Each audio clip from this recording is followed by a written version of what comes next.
Hello, നമ്മളുടെ ഇന്നത്തെ യാത്ര അറഫ മലയിലേക്കാണ്. നമ്മൾ 2 മാസം മുമ്പ് പ്ലാൻ ചെയ്താണ് ഒരു നിക്കാഹും യാത്രയും ഒക്കെ. അപ്പോൾ അതുകൊണ്ട് തന്നെ സിയാറത്തിന് വേണ്ടി നമ്മൾ ജിദ്ദയിൽ എത്തുന്നത് മുതൽ മദീനയിൽ ഡ്രോപ്പ് ചെയ്യുന്ന എല്ലാ കാര്യങ്ങളും പ്ലാൻഡ് ആയിരുന്നു. ഞങ്ങളങ്ങനെ റെഡിയായി നിന്ന സമയത്താണ് നമ്മുടെ ജാൻ കുഞ്ഞിനെ, എൻ്റെ ചെറുമകനെ കുറച്ച് സമയത്തേക്ക് മിസ്സായിരുന്നു.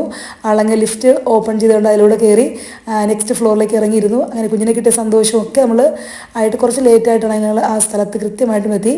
നബി തിരുമേനി സല്ലല്ലാഹു അലൈഹി വസല്ലമ ജീവിതത്തിൽ നടത്തിയ ഏക ആ ഒരു വിടവാങ്ങൽ പ്രസംഗം നടന്ന സ്ഥലമാണ് ഉർണ താഴ്വരയാണ്.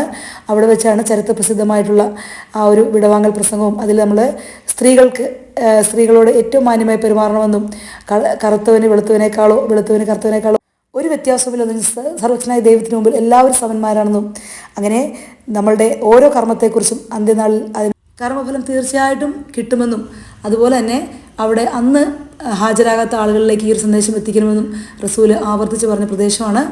ഇത് നമ്മുടെ ജാൻ കുഞ്ഞാണ്, എൻ്റെ വാപ്പയാണ്. അവിടെ വളരെ കുറേ സമയം ചെലവഴിച്ചു. ഒരുപാട് വിദേശികൾ അവിടെ വന്നിട്ട് ചരിത്രത്തിനൊപ്പം തന്നെ സഞ്ചരിക്കാനായിട്ട് ഞങ്ങളും ഉണ്ട്.